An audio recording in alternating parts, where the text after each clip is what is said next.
Olá, meu nome é Rian e eu tô um tempinho já sem gravar vídeo aqui sobre os livros que eu leio, mas dessa vez eu quero trazer um livro que eu considero bastante especial porque são conceitos muito importantes, conceitos que se aplicam a várias áreas, praticamente todas as áreas da sua vida.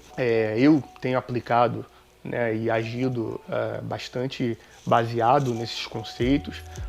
É um autor que eu gosto muito. Esse livro é o Antifrágil, né, do Nassim Taleb. Eu já falei de outro livro dele aqui, que é A Cama do Procusto, mas eu também já li, né, o outro, que é o Iludidos pelo Acaso, que embora não tenha vídeo, então talvez eu traga aí no futuro. Bom, e como eu costumo fazer, eu vou tentar trazer alguns conceitos principais desse livro, que eu considero, né, principais, com as minhas palavras, de uma forma um pouco mais simples. Porém, como são conceitos um pouco mais complexos, eu vou tentar dividir esse vídeo, né, esse vídeo sobre esse livro, em mais de um vídeo. Então, nesse vídeo, eu vou falar sobre a antifragilidade. Bom, para a gente entender antifragilidade, a gente primeiro deve entender o seguinte: qual seria o oposto da fragilidade? Se você se perguntar aí, né, ou perguntar para alguém que está próximo de você, qual seria, no que você considera, né, o oposto, o exato oposto da fragilidade? Se você for esperto, você vai responder antifragilidade, né? Mas quando eu me perguntei isso, né, e perguntei a outras pessoas, as respostas mais comuns é robusto, força, resiliência, resistência.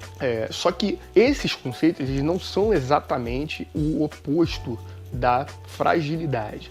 Então, para a gente entender exatamente o que é, vamos dar um exemplo, né? Um exemplo que o Taleb, inclusive, fala no livro dele. Digamos que você queira enviar um presente, tá? Uma taça de cristal, ou seja, uma coisa extremamente frágil, e você quer enviar para uma pessoa que mora longe de você. Então, como é que você enviaria isso? Você cobriria esse presente, né, de uma série de proteções, né, isopor, caixas que pudessem garantir o máximo de proteção a esse objeto, colocaria vários avisos, né, de fragilidade, manuseie com cuidado, e eventualmente até mandaria aí uma mensagem, um e-mail para a empresa transportadora falando da fragilidade, falando do cuidado que deveria ter com aquela encomenda.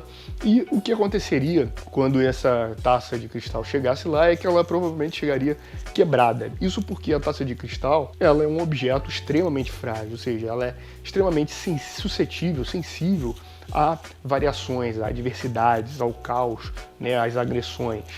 Então, para a gente entender o contrário, o oposto disso, vamos imaginar que agora você queira mandar um presente, mas esse presente ele é, digamos, uma pedra misteriosa. Essa pedra ela tem uma característica de que ela fica mais bonita, mais brilhante, de acordo com os solavancos, né, os impactos que ela sofre. Então, quer dizer, quanto mais solavanco, quanto mais adversidade essa pedra sofre, mais brilhante, ou seja, mais bonita ela fica. Então, como você mandaria, nesse caso aí, um presente como esse? Bom, eu imagino que você adotaria as medidas exatamente opostas à taça de cristal. Você eventualmente colocaria numa caixa maior do que a pedra, para ela ir batendo. Será que de repente você colocaria uma faixa, por favor, não tenha cuidado, ou haja sem cuidado? Inclusive é uma frase que tem na minha bio, né? Please mishandle, né? Por favor, não trate com cuidado. Isso porque a característica principal desse objeto é que ele se beneficia das adversidades. Então, ao contrário daquilo que era frágil, né, essa pedra que é antifrágil, ela se beneficia. Então, como ela se beneficia, você quer que essa pedra sofra o máximo de adversidades possíveis, porque ela vai chegar no seu destinatário muito melhor. Então, esse é o conceito de antifragilidade. Ele é diferente de força, resiliência, de robustez, porque aquilo que é robusto, que é forte, né, vamos imaginar aí um muro de concreto, ele é muito resistente realmente aos impactos, às adversidades, mas ele tem um limite. Além disso, ele não se beneficia dos impactos, ao contrário, os impactos eles são negativos, né? Vamos imaginar uma parede de concreto, se você golpear ela com um martelo, eventualmente não acontece nada, né? Mas se você golpear com instrumentos de demolição, você vai colapsar esse muro. Você imaginar um prédio, né, uma ponte, é a mesma coisa, né? Elas são robustas, são fortes, mas elas não se beneficiam desses eventos adversos. A mesma coisa não é igual, né, não é sinônimo resiliência ou resistência. Por quê?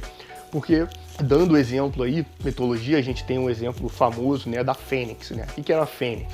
A fênix era um animal na mitologia que renascia das suas cinzas, né? Só que qual o problema da fênix? E por que a fênix ela não é antifrágil? A questão é que a fênix, quando ela renasce exatamente a mesma. Não é verdade? Então, quer dizer, se algo que causou a morte dela, que causou, né, um evento adverso que causou essa morte da fênix, quando ela renasce exatamente a mesma. Portanto, suscetível à mesma causa, a mesma coisa que ocasionou a morte dela e que gerou esse renascimento. Né? Então, para manter aí esse exemplo, mas dando um exemplo agora de antifragilidade, na mitologia você tem a Hidra. A Hidra era o quê? Era um animal, né? um dragão ali com várias cabeças. Quando você cortava uma de suas cabeças, o que acontecia? Nascia duas outras no mesmo lugar daquela cabeça. Então a Hidra é sim um animal antifrágil, porque ele quer que você corte a cabeça dele, né? Por favor, corte a minha cabeça, porque ele se torna muito mais forte diante de eventos adversos, diante do caos, diante da agressão, ele acaba ficando mais forte. Então ele deseja a adversidade porque ele melhora com isso, né? Então, comparando aí, você quer muito mais ser uma hidra que melhora com eventos adversos do que uma fênix que simplesmente fica renascendo e sendo a mesma, portanto suscetível aos mesmos eventos que ocasionaram a sua ruína. Bom, e saindo um pouco do exemplo das mitologias, a gente pode considerar, por exemplo, que os indivíduos, por exemplo, os seres humanos, nós somos individualmente frágeis, né?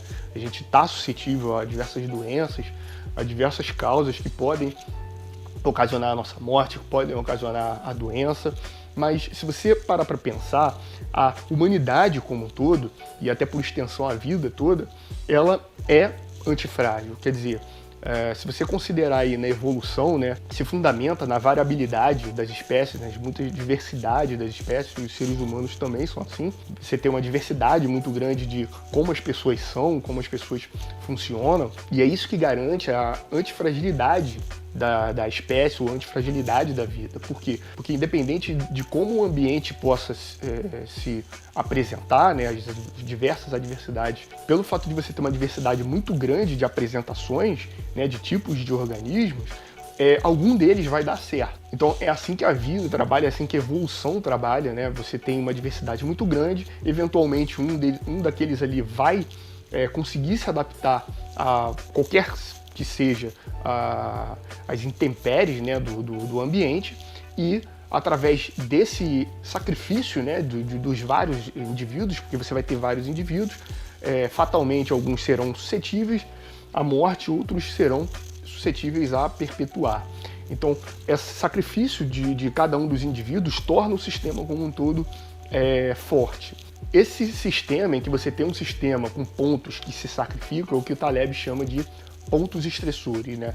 E aí, para dar um exemplo do funcionamento desses pontos estressores, você tem um exemplo, né, que você pode ter visto aí em filmes ou até em notícias, astronautas que foram submetidos a missões no espaço, eles, quando voltam, eles têm uma perda de densidade óssea. Isso porque o fato de você ficar em pé, né, o fato de você estar sobre a pressão da gravidade, faz com que essa espécie de pressão, ou essa espécie de agressão, né, contra as articulações e os ossos, que favorecem, né, ao aumento da densidade óssea, ao aumento da deposição ali de minerais e tornando seus ossos mais fortes. Um exemplo para a gente trazer aí para mais próximo, né, não exatamente falando de astronautas, os ciclistas, né, que são submetidos a treinamentos muito extensos ao longo do dia, pedalando, eles também têm alguns problemas ósseos de articulações, isso porque eles passam horas pedalando, né, e distribuindo o peso deles entre o guidão e o quadril, o selim, mas eles não ficam em pé. Então, o fato deles passarem tantas horas sem estarem em pé, sem estarem andando, né, ou seja, submetendo os ossos a algum tipo de impacto mínimo que seja, faz com que essas articulações, esses ossos sejam um pouco mais frágeis.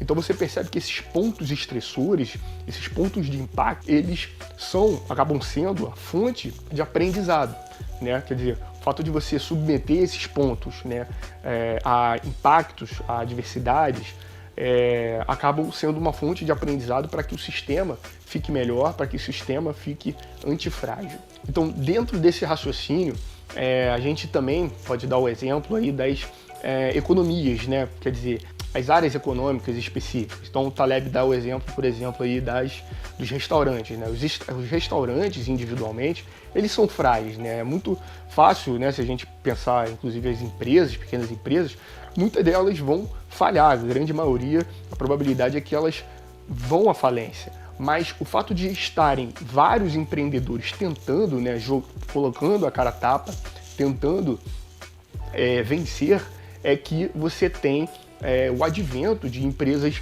muito grandes como Facebook, Uber, Google, Apple. Essas empresas elas só surgem porque milhares de pessoas ficam tentando o tempo todo, se sacrificando, e a partir do sacrifício desses muitos é que você consegue sustentar uma economia, né, uma área ali da economia antifrágil. Quer dizer, as pequenas empresas individualmente elas são frágeis, mas todas as empresas, o conjunto delas, acaba sendo antifrágil, acaba perpetuando ao longo do tempo. E esse é, inclusive, um dos motivos que o Taleb suscita, né, que seja dado aí um grande dia internacional do empreendedor. Então, para esse vídeo é isso. Eu vou deixar o link, como eu sempre faço, do livro aí embaixo. Sugiro muito que você vá lá, procure o livro e leia. Você com certeza conhece alguém que pode se interessar por esse assunto, por esse vídeo. Compartilhe com essa pessoa, curte, se inscreve, segue, e é isso. Até o próximo vídeo.